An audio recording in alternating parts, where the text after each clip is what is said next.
welcome back to another reaction video with your favorite dark-skinned friend with a beard, Unity. Now, yeah, usually, we got the cloud graphic behind me, but I'm sitting at the park. Now I felt like streaming from the park today. So that's what's going to happen. And because I'm at the park, I thought about, sports. So we're going to do a basketball one. And if you read the, what do you call it, the title of the clip or the video today, it's talking about LeBron and the Lakers are basically butting heads right now since he's come back. And it says LeBron James and J. Redick explode over play calling. It's a lot of other things going on. The Lakers were rolling very, very well in the beginning of the season when everything first started. And there's like LeBron was hurt. Austin Reeves was averaging like 28 points. Luka was doing his thing. All the other players were getting involved. And then, like, all of a sudden, now that LeBron's back, the Lakers have taken a little bit of a dip. You feel me? But he's still balling, but it's not translating to the wins column right now. So we're going to see what kind of troubles are going on in Paradise. I'm a huge Laker fan. Been a Laker fan since I came out the womb. And the only reason why LeBron even gets a freaking chance in my book is because he's a Laker right now. But apparently Jeannie Buss and the gang are not happy with the things that are going on behind the scenes. So we're going to get into that right now. Once again, appreciate y'all tuning in. Make sure y'all hit that like button, comment, subscribe, share, hit the notification bell, and make sure you hit that hype stars so that YouTube know that y'all, really messing with your boy, okay? Let me go ahead and check, make sure that the YouTube stream is on point. I got to share this screen with y'all real quick. Yeah, go ahead, turn that up so y'all can actually see what's going on. Yeah. Okay, let me look on here real quick. You tizzle.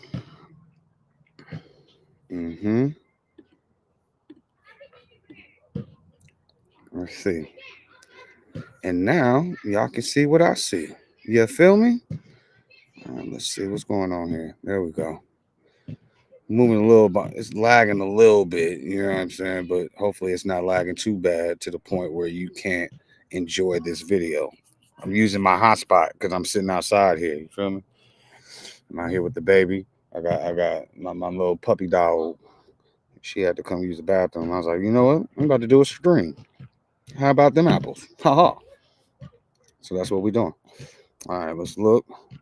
And it looks like we are live on YouTube. Good stuff. We are now up to 270 subscribers as well. Appreciate all the new subscribers. I told you we started at 200 like what, a week and a half ago. Like, so we got about 70 subscribers in 12 days right now.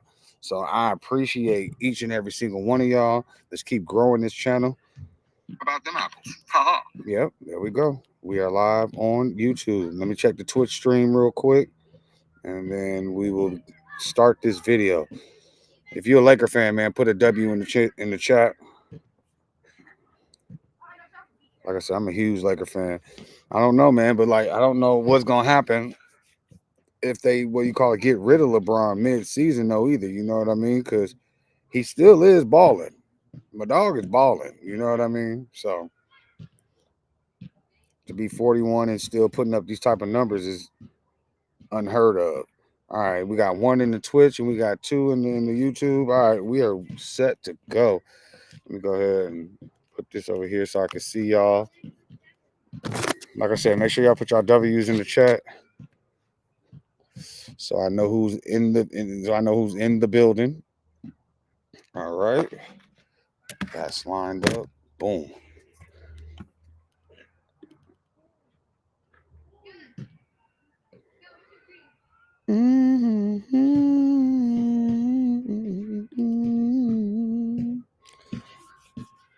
Let's give me a couple seconds here. Shit over here trying to warm up. There we go. You're probably gonna end up watching these two videos back to back because it's all LeBron. All right, here we go. All right, y'all. Appreciate y'all. Once again, make sure y'all press that like button, comment, subscribe, share, all that good stuff. All right. Let's get this video started. Let this thing go ahead and skip through first. Sorry, I keep rubbing my nose. My nose is itching like a mofo. Anybody know what it mean when the outside tip of your nose start itching? Is that a money thing? Anyway, let's go. Imagine paying somebody $52 million to play defense like this, man. This is the shit that makes me fucking lose it with LeBron. You got JJ Redick. All right, hold on. The video over here trying to catch up with the audio. Here we go. Trying to talk to the team, right? Where is LeBron?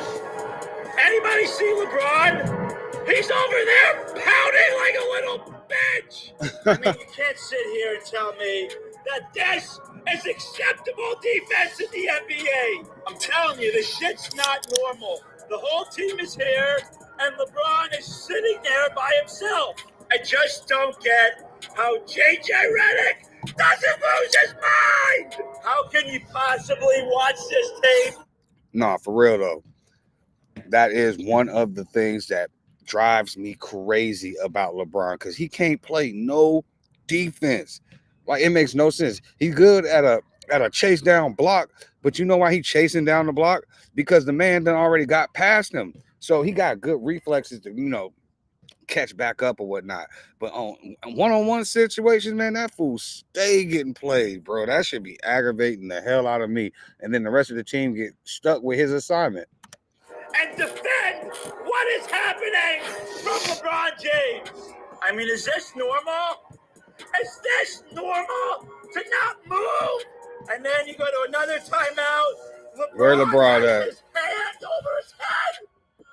Is this not batshit crazy? LeBron James has reached the most uncomfortable point of his legendary career. Not because his game has collapsed, not because his influence has vanished, but because the Los Angeles Lakers are quietly preparing for a future that no longer revolves around him. For the first time since he arrived in LA, the organization's priorities are no longer aligned with LeBron's timeline, and the tension surrounding the end. And you know what's crazy though? Because LeBron will be fine no matter what happens to him. But as soon as LeBron gets cut or he leaves and goes somewhere else, LeBron out of there. They are going to cut their losses. I mean, good thing that he was able to finagle a guaranteed contract where he got paid while he's still there. But after his contract is up, Bronny gone. If he don't show nothing, even if he shows promise, he is gone. Because I feel like the Lakers, they are just done with having to do anything that has to do with being involved with LeBron James. Man. NBA trade deadline has made one thing painfully clear. This is no longer LeBron's franchise. It's Luka Doncic. And that shift is now forcing conversations that once felt unthinkable, including whether trading LeBron or reshaping the roster around him against his wishes is the only way forward. Dennis Schroeder essentially camped out, waited for Luka Doncic in the back hallways of Crypto.com arena. And when he saw him and had somewhat of an alone moment, he confronted him and he attempted to swing on him, strike him with his hand. The league concluded that it was an attempt to, that he didn't actually strike Luka Doncic in This fool Dennis Schroeder over here trying to get his ones. He was like, I don't know what happened between him and Luka. But that fool swung on Luka as it missed. But they suspended him for you can't do nothing to Luka right now. He is going to be the new face of the NBA. He's already taken over as the face of the Lakers. He really is. Face in the upper body area. So why did Dennis Schroeder go about this path? My understanding is Luka Doncic has been calling him the B word for the last few games, even going back to the offseason when they played each other in Olympic play. And so Dennis Schroeder's point is, listen, if you're going to call me the B word on the court, you have to expect that I'm not just going to take that lightly off the court, and I'm just not going to let that go like this never happened on the court. And we saw that take place. The 3 games suspension, no coincidence. It happened right before these two teams played. I'm sure there was video surveillance also reviewed by the NBA. The arrival of Luka Doncic changed everything. When the Lakers pulled off the blockbuster trade to acquire the 26-year-old superstar, the move was framed publicly as a win-now play that extended LeBron's championship window. Privately, it was something else entirely. entirely. Luka wasn't brought in to complement LeBron's legacy. He was brought in to replace it. The Lakers didn't just trade for an all-NBA talent. They secured their next decade. That reality became undeniable when the front office prioritized extending Doncic long-term while allowing LeBron's future to drift into uncertainty. The message was subtle but unmistakable. Luka is the foundation now, and every decision moving forward will be made through that lens. Yeah, It's like hilarious to me. I think Nico's thought process was, I got the points in either one of these guys. But in AD, All right, hold on. Let's get past this little ad real quick. Once again, appreciate y'all tuning in. Those who are here, make sure you put your W's in the chat so I know who is in the building. Once again, appreciate each and every one of the new subscribers, man. Let's keep this thing going.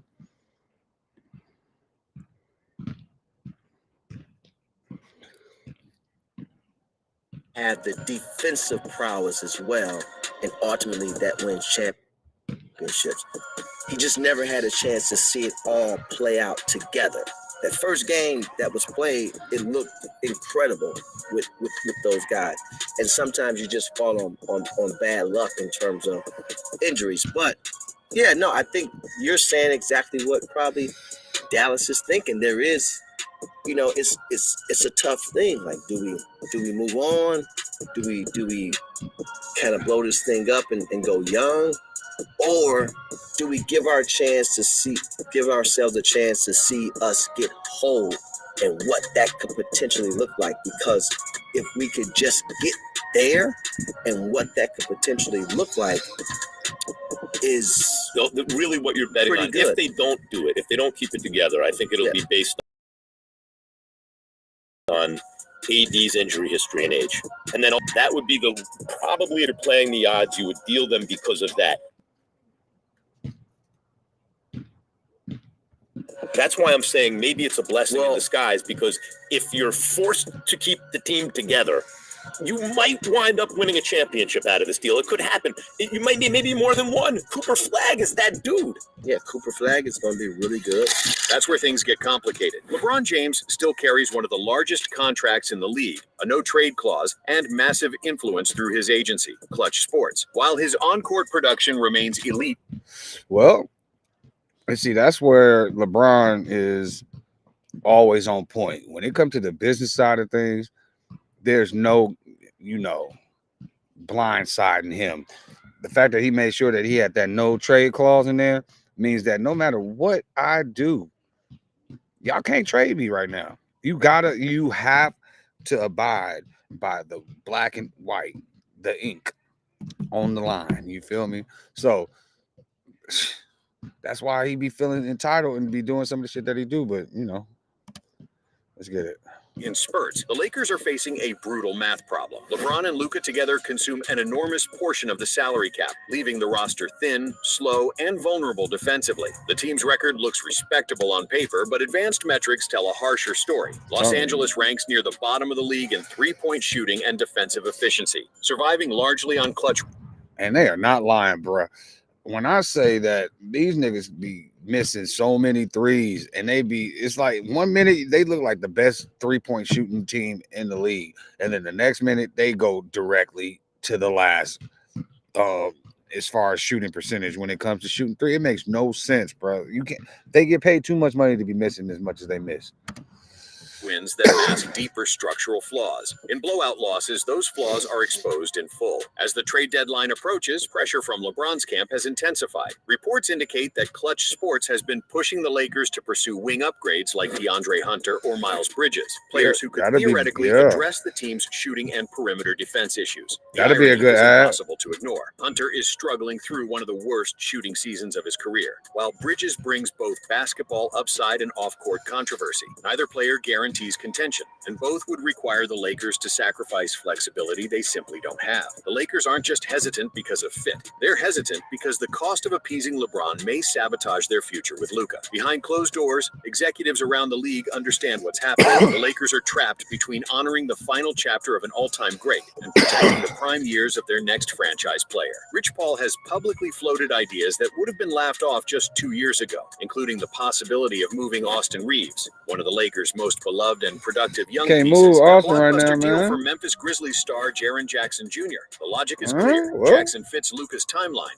provides elite defense, and stretches the floor. But the That nigga do implication be is even scoring. clearer. If that deal happens, it signals that LeBron's influence is fading and that his circle is trying to extract value before the door fully closes. The problem is that LeBron James still controls more than most stars ever have at this stage of their career. His no-trade clause means he cannot be moved unless he agrees. His brand power ensures that every Lakers decision is scrutinized globally, and his presence continues to draw fans, media, and revenue in ways few athletes ever have. But power doesn't always translate to leverage, especially when time is no longer on your side. At 41 years old, LeBron's margin for error is gone. All right, let's get past this little commercial, man. Once again, I appreciate y'all tuning in. Make sure you press the like button.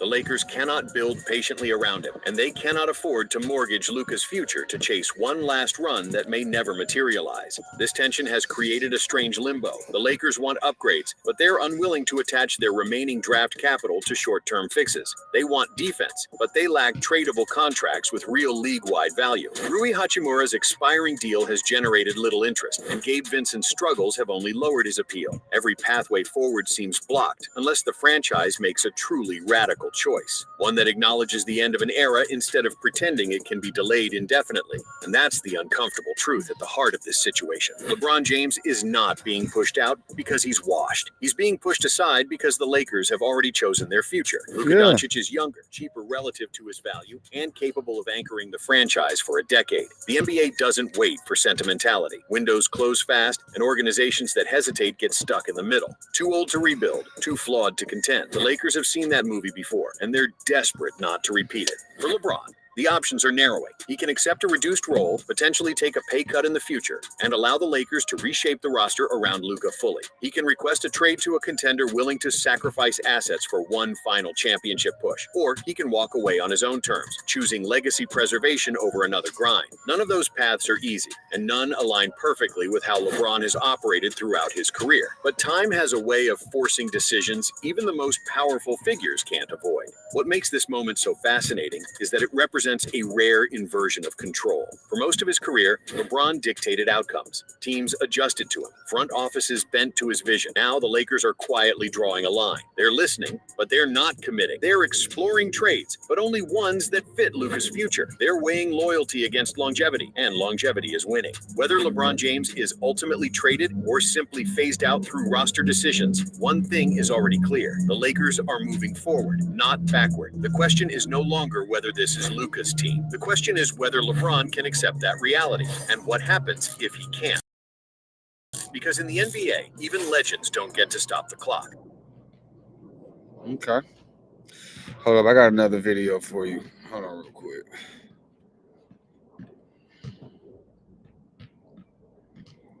Once again, I appreciate you tuning in. Make sure you press that like button, comment, subscribe, share, hit the hype stars. All right, go to history. This next video, it's gonna delve in a little deeper into what's going on with LeBron and the higher ups. Hold on real quick. Is it on this one?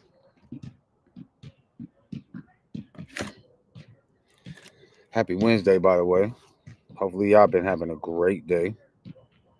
Having a good one. Just been chilling with my doggy. Let's see.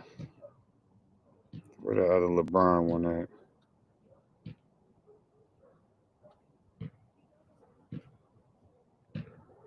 And like I said, I told y'all, one of the people that's going to be hurting in the mix is going to be LeBron. I mean, it's going to be Bronny. You know what I'm saying? At the end of the day, he put him in this situation for him. He set him up to win. You know what I'm saying? But did he though? Because boy, everybody be going at Bronny so dang hard. Hold on real quick.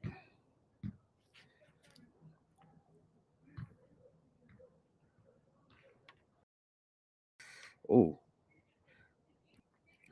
This video might be a good one right here. I got one with Kyrie. It says Kyrie Irving exposes LeBron James. Lakers owner didn't expect this. I might play that one. Yeah, let's do that one. This video is going to be brought to us by at Hoop Zone. You feel me? So, yeah, let's do that one. Let's see.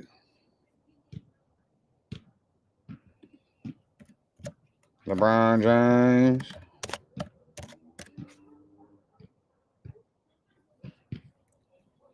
Let's go. Kyrie. It's a Kyrie Irving. And I'm actually interested to see this one because Kyrie Irving played alongside LeBron for a lot of years.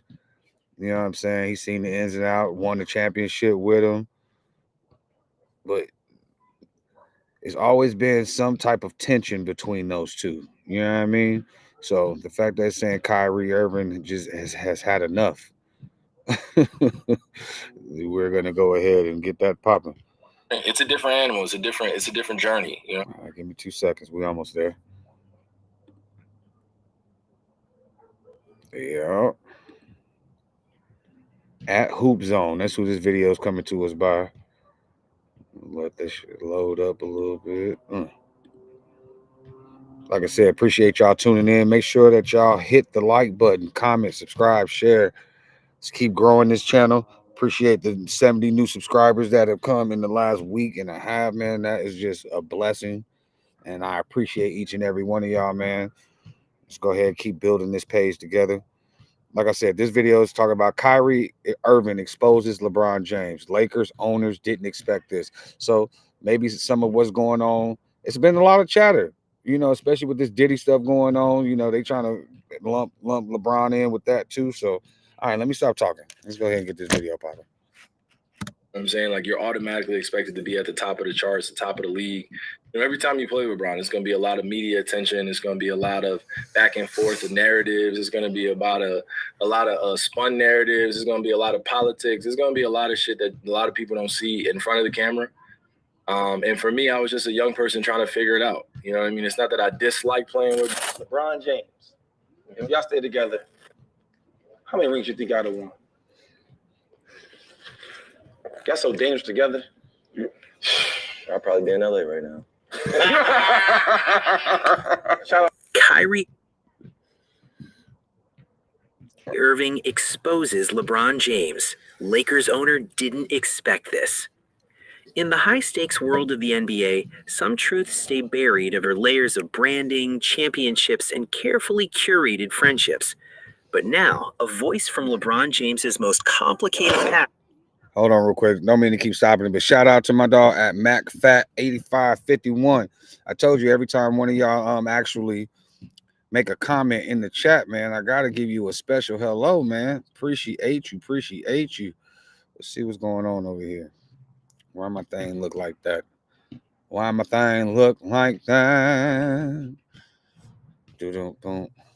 It's all right. Anyways, I appreciate you, MacFat. Oh yeah, here we go. I got you.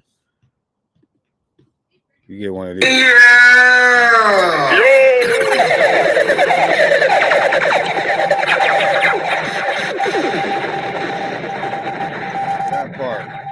That part. Appreciate you, big dog. Let's get back to the video. Has shattered the silence. Kyrie Irving, the former teammate turned rival turned something else, has just dropped a revelation so explosive it threatens to rewrite the history of LeBron's Lakers homecoming and expose a shocking truth about who really pulled the strings and who was left in the dark. This isn't just a leak, it's a detonation at the very foundation of the league's most powerful legacy. It was a routine episode of a popular player-focused podcast, the kind where athletes talk about mindfulness, leadership, and the evolution of the game. Kyrie Irving, ever the philosophical interviewee, was discussing the concept of legacy, not just his own, but how the weight of it is carried and shared. The host, sensing a deeper thread, asked a seemingly innocent question. When you think about legacy-building moves in today's NBA, LeBron's decision to go to the Lakers stands out. What was your perspective on that from the outside, watching a friend and former teammate make that call?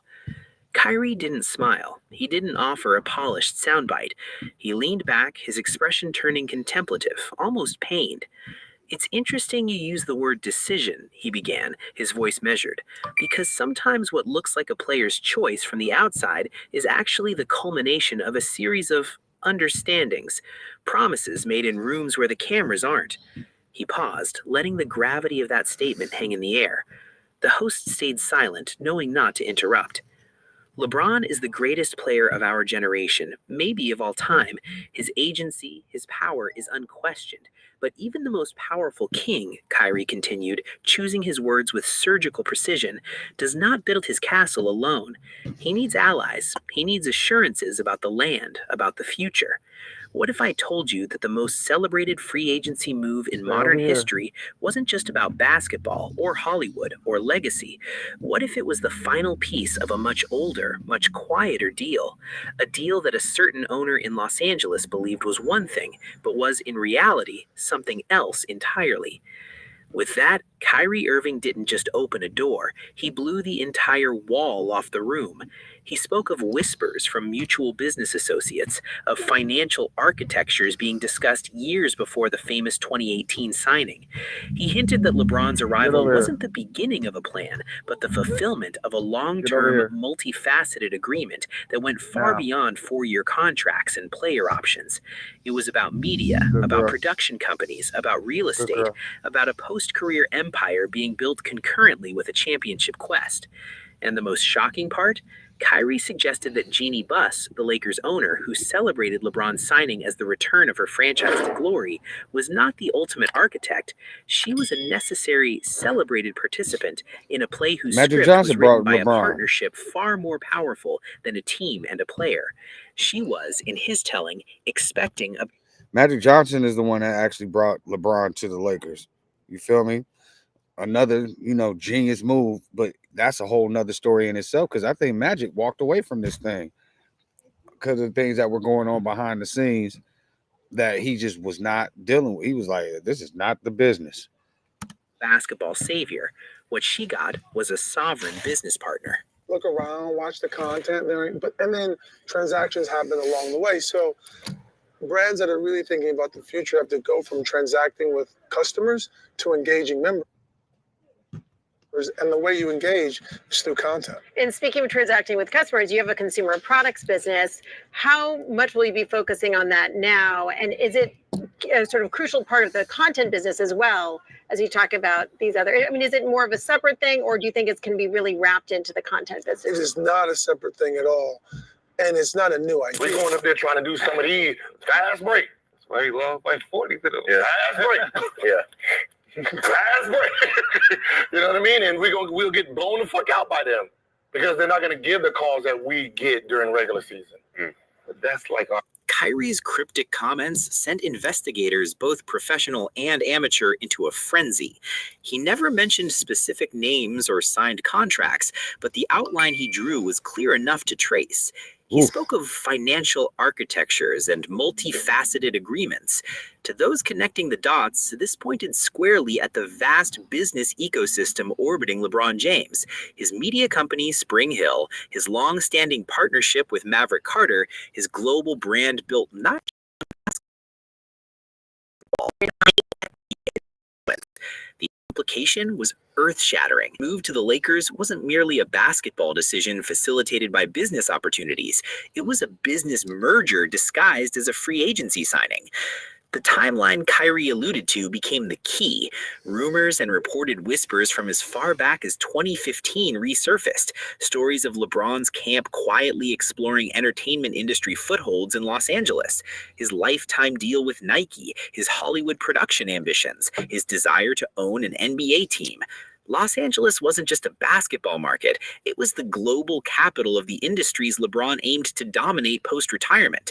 The Lakers then were more than a team. They were the perfect, prestigious vessel, a century-old brand that could amplify his own. Kyrie's revelations suggested that the framework for this symbiosis, how LeBron's corporate entities would interact with and potentially benefit from the Lakers' global platform, was being discussed in principle long before Jeannie Buss ever got the famous phone call. This reframes everything about that July in 2018. The public saw a basketball decision. Kyrie hints at the execution of a corporate takeover. It's 2026. He been there 7 years already.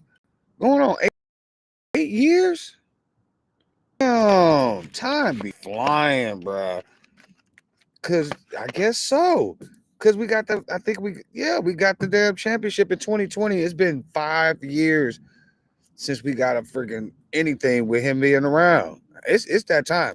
We got to win something this year. If we don't win something this year, F it. Bye, LeBron. Promises made in those rooms weren't just about trading for Anthony Davis or signing other stars. They were about content partnerships, about leveraging the Lakers' media rights, about embedding Spring Hill into the fabric of the franchise's storytelling. Jeannie Buss, fighting to restore her family's legacy, likely saw a partnership where she provided the basketball crown jewel and LeBron provided the talent to polish it. But according to Kyrie's explosive perspective, she was welcoming in a force that saw the Lakers not as the ultimate prize, but as a powerful component in a much larger empire. She expected a tenant for her castle. She may have gotten a co-owner of the entire kingdom, with interests that extended far beyond the parquet floor. You know, it's about if a deal isn't good for both. That right there is Jeannie Buss. If you didn't know, she is the one who basically owns the Lakers. Her daddy was the one that started that basically got the Lakers to the prime time status that they are. We call them the Showtime Lakers. It's her pops that got us all the way up there, got them championships under his banner. And when he passed away, she was the one that took over. So she always been around since she was a little girl, you know what I'm saying? She ain't no dummy or no duck to the business or any of that, you know what I'm saying?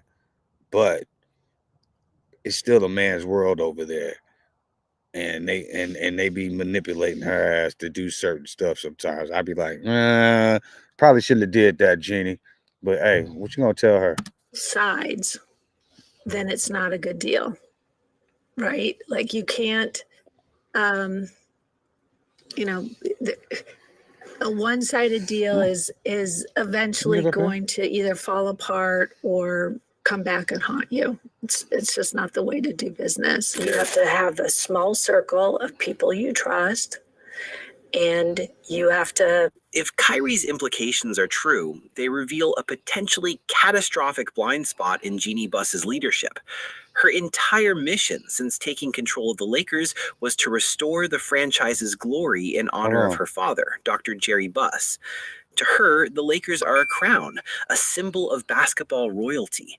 The play was simple. Acquire the king, LeBron, support him, and reclaim the throne.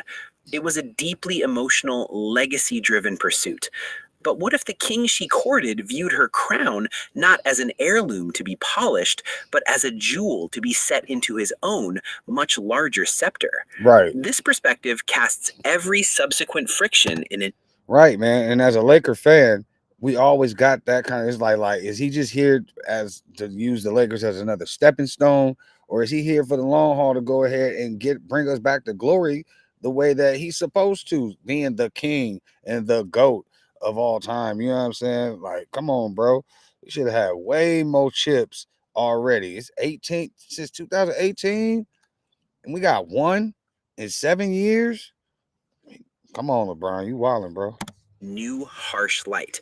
The very public and tense negotiations over LeBron's contract extensions, often featuring cryptic tweets from his agent, Rich Paul. The reported disagreements over roster construction, where LeBron's clear desires sometimes seemed at odds with the front office's longer-term fiscal plans. The immense pressure to trade for a second star, culminating in the all-in move for Anthony Davis. From the outside, this looked like a superstar leveraging his power, common in the NBA, but through Kyrie's lens, it could be seen as the functioning of that broader agreement. The basketball success wasn't just a goal, it was a business requirement for increasing the value of the overall shared asset, the Lakers brand, and LeBron's personal brand simultaneously. Every win, every headline boosted the value of the entire merged enterprise. Kyrie's most damaging suggestion is that Jeannie Buss, the steward of the family trust, may have fundamentally misunderstood the nature of her partnership. She believed she was hiring the greatest player to win championships for the Los Angeles Lakers. She may have, in effect, entered a joint venture where the Los Angeles Lakers as an entity also served to win championships for the legacy of LeBron James, the corporation. The power balance wasn't owner and employee. It was, potentially, two corporate entities in a partnership where one held the emotional deed to the property and the other held the overwhelming cultural and performance capital needed to make it profitable. The owner didn't just sign a player, she granted a franchise-altering concession, the full scope of which she may only now be realizing as LeBron's influence extends into every facet of the organization's operations and public face. And that's false. You know, I think that, and I can say that because I'm there. Right. You know, and when you think about that and that narrative, people don't think about the impact that has off the court, right? It hurts friendships of guys that play on teams because they feel like Rich Paul spitting or tripping saying the Lakers aren't a contender with their current run. I don't know if he's spitting or tripping, but when is it cool? Kyrie Irving's interview did not exist in a vacuum. Its impact was immediate and multidimensional, sending tremors through the Lakers organization and the wider NBA. The first and most profound casualty was trust. The professional relationship between LeBron James and the Lakers front office, often described as a partnership, now stood exposed under a new, suspicious light. Every future negotiation, every roster move would be scrutinized through this prism. Is this a basketball decision for the Lakers or a business decision for LeBron? The inherent tension in any superstar-team relationship was now supercharged with the implication of ulterior He didn't do that on corporate purpose. motives. I ain't gonna say he The did that shit on foundational purpose. trust that Jeannie Buss operated on, that their goals were perfectly aligned, was fractured. This revelation also reshaped the narrative around other key figures. The role of Rich Paul, LeBron's childhood friend and powerful agent, suddenly appeared more formidable. He wasn't just negotiating contracts. He could be seen as a chief operating officer of the LeBron entity, ensuring the terms of the broader unwritten merger. If there's one thing I could say about Chris Paul is that he handled his business, and he's the reason why LeBron James is all the way on top of his game. All LeBron James had to do was make sure that he played, make sure that he stayed on top of his ish, and kept a clean image. And for 20-something years, he's done that until as of lately with all these alleged Diddy rumors. But we'll go into that rabbit hole later. You feel me? Make sure you press the like button.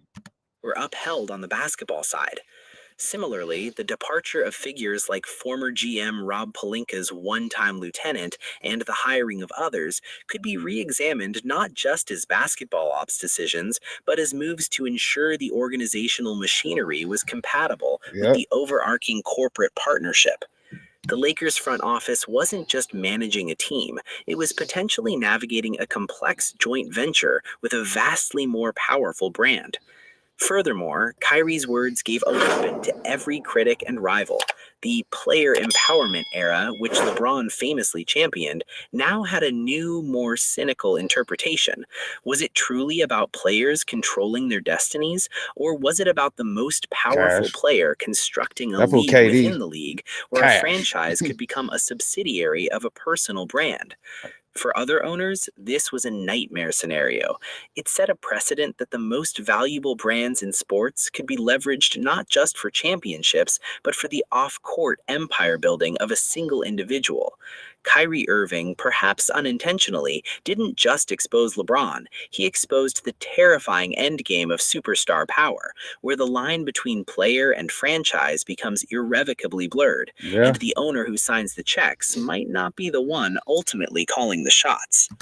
So basically what they're saying is LeBron is running the Lakers, and Jeannie Buss and them is not liking that right now, which is why they brought Luka in so that they could start to try to phase him out, you know, piece by piece. But as of right now, LeBron, he the ball is in his hands at this point, and they don't like that. And I'm not gonna make it racial. It is what it is.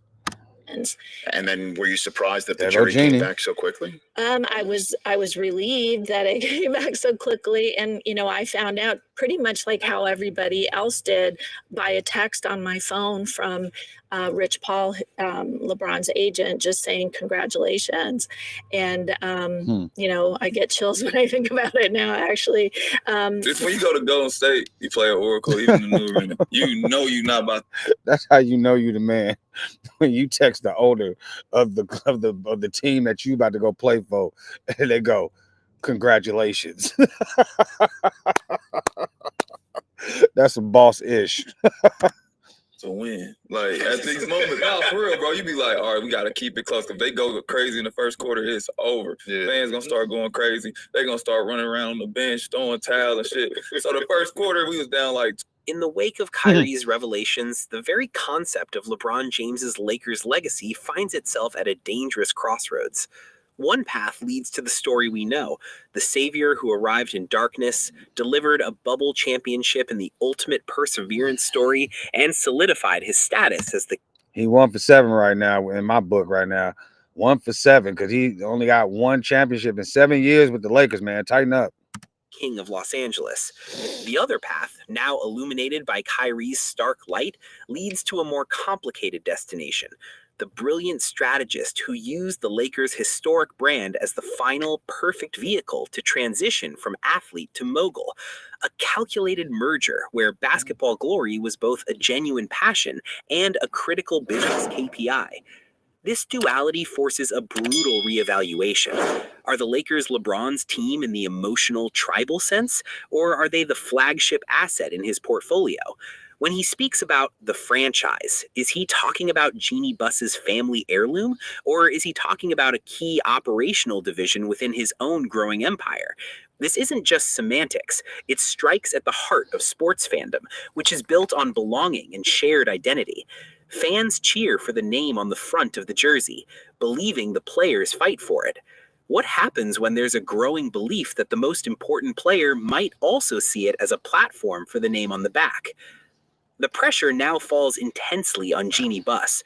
Her leadership is subjected to its fiercest It's almost test. over, baby. Was she a visionary who secured a generation-defining talent at any cost, understanding the new world order? Or was she outmaneuvered, so desperate to restore luster to her father's crown that she ceded a degree of sovereignty she never intended to? Her silence in the days following Kyrie's interview is deafening. Any response is a trap. To deny it gives the story more oxygen. To acknowledge it is an admission of a power imbalance she cannot afford to confirm. She is stuck, her authority subtly undermined by a narrative she cannot control, forced to partner with a force whose ultimate loyalty she can no longer be certain of. The kingdom she rules may have a co-regent she didn't formally appoint. For some odd reason, I started thinking, like, if this guy, which is he's a great guy too, still love him to this day. He's an unbelievable guy. But if he's willing to give me a $10 million check right now, what is it to say that Nike or Adidas is not willing to give me 20 or 30, up front? Or to say that... It's interesting. I looked up your blitz numbers in the tracking era, and That's why when you like, 10 million is okay, but I think I can get 20 or 30. And he ended up getting 90, or was it 100 million? That's wild, bro. 10 times 10.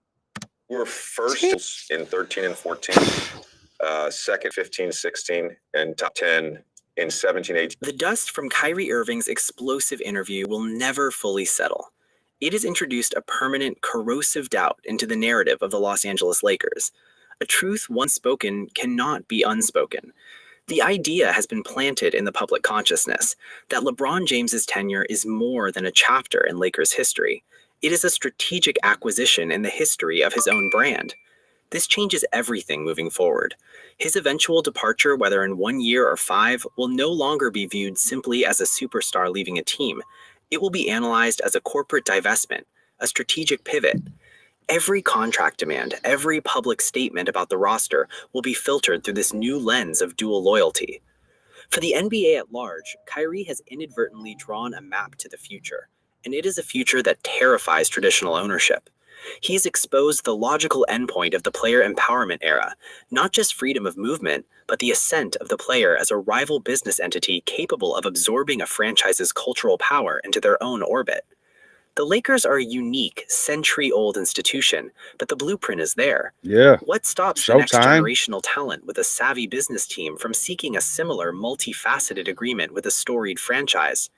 The balance of power, long tilted towards stars, may have just tipped into a new dimension where the court is just one theater in a much larger war for control. Finally, for Kyrie Irving himself, this was a moment of breathtaking, perhaps reckless clarity. It was not an attack born of petty rivalry, but a philosophical exposition on power, legacy, and truth. He has positioned himself not as an antagonist to LeBron, but as a prophet who saw the game within the game long before anyone else. In exposing what he sees as the reality behind LeBron's Lakers chapter, he has also exposed his own relentless pursuit of an unvarnished truth, no matter how destabilizing. He broke the fourth wall of the NBA's grand performance, and in doing so, he changed how we will watch the final acts of LeBron James's career and the very nature of the relationship between a superstar and the empire he now commands. So what is the final score? Was Kyrie Irving a truth teller exposing the complex corporate reality of modern stardom, or did he breach an unspoken code and weaponize private understandings? Does his revelation make LeBron James a visionary architect of his own destiny, or a calculating force who sees a legendary franchise as a means to a larger end? And for Jeannie Buss, is she a groundbreaking leader who adapted to a new era of superstar power, or was she playing checkers while her new partner was playing chess? The lines between player, partner, and proprietor have never been blurrier. The game on the court is only part of the story. The real drama is in the boardrooms, the branding meetings, and the whispered promises that shape dynasties. Where do you stand? Was Kyrie right to expose this? Sound off in the comments below. If you want deep dives into the real stories behind the NBA's biggest headlines, make sure to subscribe. Okay, so basically, man, what's really going on is the corporation itself is not in control like it is used to being in control, and that's because LeBron and his team have mapped out a way for him to be on top until he decides to stop. It just is what it is. Like I said, I never really was a big LeBron James fan. You feel me? But I'm giving him a chance because now he's a Laker. But everybody knows in the city of LA, it's all about Kobe. You feel me? We still Kobe, no matter what. You know what I mean? So it is what it is. If y'all like the video, man, y'all go ahead. I can't see y'all right now because I'm using my flashlight, so y'all can actually see my black self. Listen to me. I love y'all so much. I'm sitting here streaming at the park in the dark. It ain't nothing out here. It's just black as hell right now at 5:53 p.m. My dog keep yelling at me, talking about let's go. I'm like, all right, I gotta finish the stream first. But I appreciate y'all. You know what time it is? Merch time, man. If y'all are interested in any type of merch, man, all day, every day, llc.net. You feel me? Usually I be having the cloud graphic over the top of my head. You feel me? But I was outside and I wanted to stream in the park in the nature and let y'all see what was crack-a-lacking. You feel me? But, you know, look, we got onesies for the babies. You got the cloud graphic right there on the front of it. You know what I mean? And then on the back, they representing ADED all day, every day. If you don't know what that is, that's the company. What do you call it? We actually have been going for 6 months now. So we were established in 2025, but this has been a mantra of mine for years. What do you call it? Even when I was in Florida, you know, I got it tatted in my skin right underneath Gator Boys music. That's the squad. You know what I mean? Anyway, so now it's to fruition, and I've basically, well, not basically. This has come to fruition, and I design every single piece that's on this store. So when you get a chance, come check it out. But this is just the cloud graphic collection. Got purses, dresses for the ladies. My homegirl Ebo got the dress. I got these socks. They're comfortable as hell. You got bathing suits when it start to warm back up for the ladies. Got t-shirts for the kids. Backpacks. Those are my favorite types of things. So I had to make me a couple backpacks. This one right here got the cloud graphic on it right there with the city on it, ADED. You see the cloud just, giving the rays of love and positivity all over the city. You know what I'm saying? So y'all go check it out when y'all get a chance, man. Once again, www.alldayeverydayllc.net. Yeah, feels me? Yeah, feels me. That part. You're now tuned in with your favorite dark-skinned friend with a beard.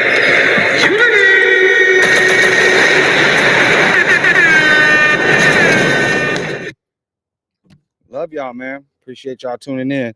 And I'm about to go get into a space where I don't have to use my flashlight and I can actually, y'all going to be able to see me under some regular lights. Anyways, one love, y'all.